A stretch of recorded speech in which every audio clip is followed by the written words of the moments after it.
My ex, 20F, cheated on me, 21M, with a training friend, 20M. As the title describes, I was with my partner, F, for 3.5 years, and she cheated with a guy I knew for 2. I met this guy through a mutual sport we played, and we became friends through our passion for it. At that time, I had been dating my ex for just over a year. We'll call her Jane and Joe for simplicity. I would often bring Jane to my training sessions only because she was insistent on being there, but after coming for roughly a year, I noticed changes. She would look at him differently and act differently around him. Joe is one of the dumbest and simplest people I have ever met. He has nothing going for him. I provided safety, loyalty, and opportunity through our relationship. But unfortunately, I went through a pretty bad time. I left the job I was working at due to poor treatment, so I was unemployed for about 2 months. And during that time, I discovered she had been talking to him over social media and meeting up with him behind my back. He would pick her up from our house to take her places, and I never knew. She started going to the gym with him, lunch dates, paddle boarding, watching the sunset on multiple occasions together, and sending intimate pictures of herself to him. I found out about the pictures because she sent them to me and told me she sent them to him. I laid down a very clear boundary. I said, if you don't remove him from everything and stop seeing him, then we are done. In return, she turned off her location, started ignoring me more and more, refused to go out or do anything with me, would reject any form of physical affection, no sex, no hand-holding, no kisses, no hugs. At this point, I already knew what was coming. I was helping to train kids and she sent me a message. I'm going out with Joe. I'll be home before you finish. I got home at 7, but she never came home, and he picked her up as her car was still in the driveway. She did this the night before, but I was unaware of what she was doing. I stayed up, ready and willing to break up with her the second she came through that door. But as you know, she never came home. She messaged me at 11:30 saying, "We need to talk." I already knew what was coming and asked her not to break up with me over social media. I left the house that night, and unbeknownst to me, 30 minutes after I left, Jane and Joe were at my old house and they spent the night together. Joe chalks this up to protecting her from me. I am a police officer. I have never hit or laid a finger on anyone. I do not do drugs and I do not drink often. Joe says he slept on the couch, which is complete bullshit. For more than 6 months, they both went behind my back and did God knows what together. 3 weeks after the breakup, and they are ducking every day, posting with each other on their stories, and more. I have had both of them blocked since before that, but I found this out through mutual friends. I have since told them not to update me. Joe tried to get through to me by asking our mutual friends to tell me to unblock him. I told him to fuck right off. He says he was willing to clear the air and make things right. Yet when he shows up to training, he doesn't make eye contact, doesn't speak to me, and is afraid to even come near me alone. Jane was checked out way before any of this happened, but almost every day she said she was willing to make an effort for the relationship and work together. We barely argued and never screamed at each other. Throughout our time together, instead, when I brought up that she needed to cut Joe off because their friendship was weird, she became defensive and said the usual, "You're insecure, you're acting petty, and you never let me have any friends." Telltale signs of a narcissist cheating, right? I guess what I'm trying to figure out is that if we kept having chats about what we could improve on, and I was the only one ever doing it, why would she put me through a year of uncertainty and hell? Why not just leave me a year ago to fuck around with fuckface? In the end, I asked to meet in person, because after 3.5 years, you say bye in person, right? She ignored me for 2 days, saying she didn't want me to hurt her or yell at her in person, which I've stated, I have never in my life done anything like that, or even remotely related to anyone I've ever known. After she kept dodging me, I finally had enough. I told her, meet me at the park at exactly 7 p.m. If you don't show up, I'm leaving and blocking you on everything. She didn't respond. I showed up at 6:30, waited 30 minutes, and the second it hit 7, I sent her a message saying, I waited for 30 minutes and you didn't show up. I'm putting the spare keys in the mailbox. Goodbye. She started blowing up my phone through text saying, you said around 7, not on 7. I told her to reread it, then blocked her on everything. I knew Joe for 2 years. Through our training, I invited him into my house, and we drank together, went out together, and did a lot together just for him to weasel into my life. Now, don't get me wrong, I know Jane is a narcissist, and I'm just stupid for not picking up on it earlier, but in the back of my mind, watching those two interact, I knew for the whole time it would happen. I just knew it. Obviously, I'm upset and betrayed right now. It happened only a month ago and it sucks. I've heard all the usual, you'll be fine without her and whatnot, and I know I will. Never in my life would I dream of doing something like that to anyone. Joe is going around telling everyone I used to beat her and that I have a drinking problem, but is too scared to talk to me when I'm right in front of him.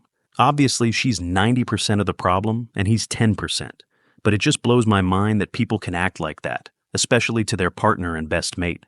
I have more details if you need them. Cheers. And sorry for the poor structure. I'm emotional right now.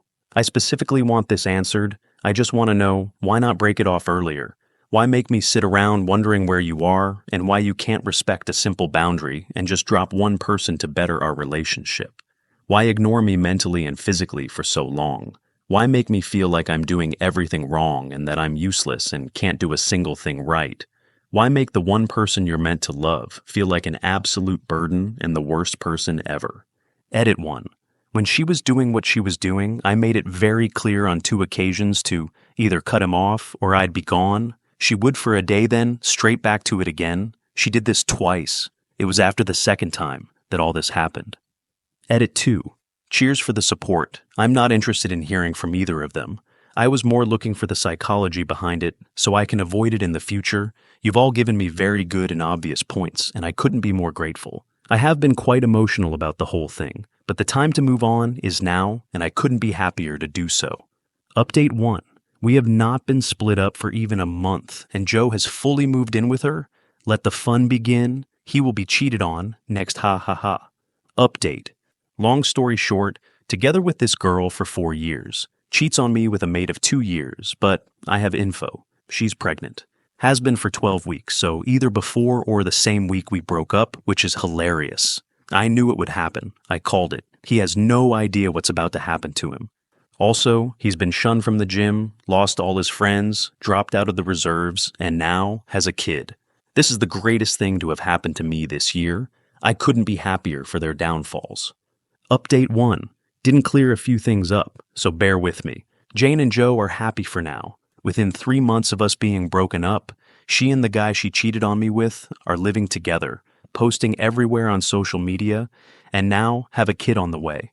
0% chance it's mine. To me, their relationship is built on the grass being greener, but that won't last, and I have money on it that it won't. To me, they have no chance.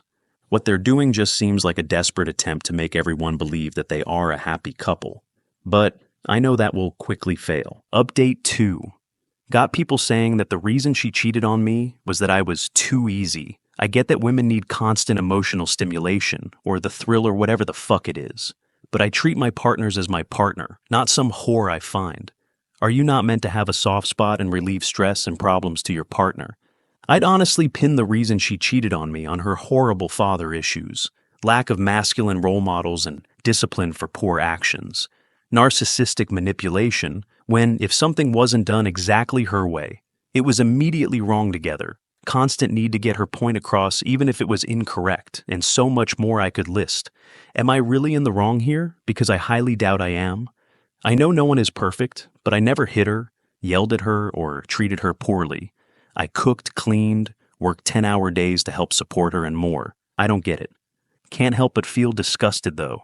This is a harsh thing to have happened. This is the final update. It's been about 7 months since everything happened. I went through every emotion and learned more than I ever could have from the experience.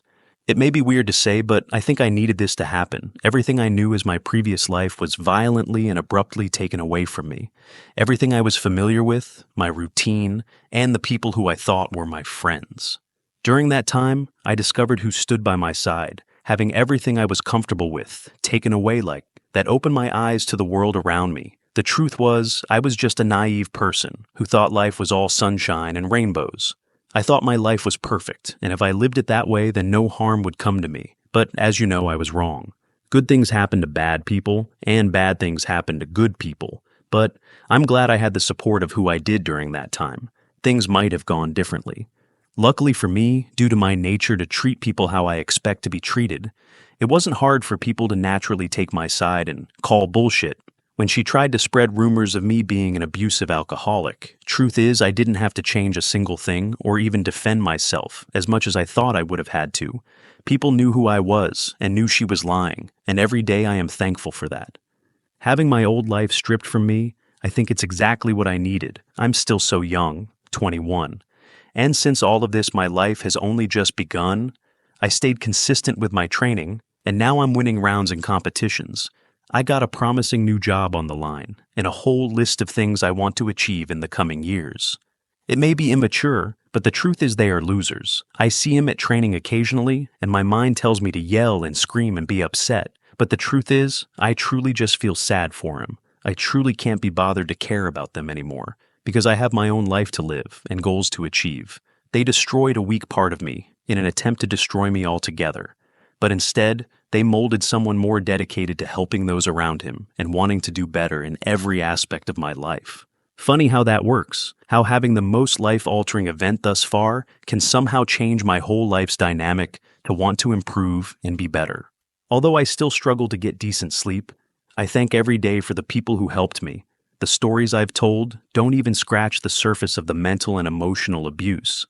For those who are curious, I have heard through the grapevine that she has him wrapped around her thumb.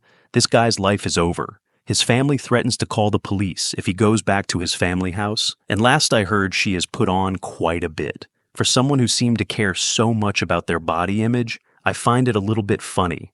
I knew the universe would have my back, and the people I never knew I could truly rely on emerged. Every day I am thankful for that. When all of this started, I was very angry, confused, and frustrated. How I spoke in my last posts about them is not a true reflection of me, but an unfortunate attempt to properly process my emotions. Though getting it off my chest did help. Speaking like that did not. A rambling mess. I'll try not to give up on love. I know there's someone out there, but until I truly get over this and process my emotional baggage, they will have to wait. Better times are ahead. To think my first post rant was 153 days ago, at this time, is pretty insane. So much time has gone by, and I don't have much to show for it. I've pretty much been in survival mode, living off one meal a day, but I think that's okay. I've been eating more, and I have much to work towards right now. This was the outcome with a full support network. For those who don't have that, I can only imagine what you must be going through. Please stay strong. There are better times ahead. Thanks for all the support. If you have any questions, just ask and I'll answer the best I can.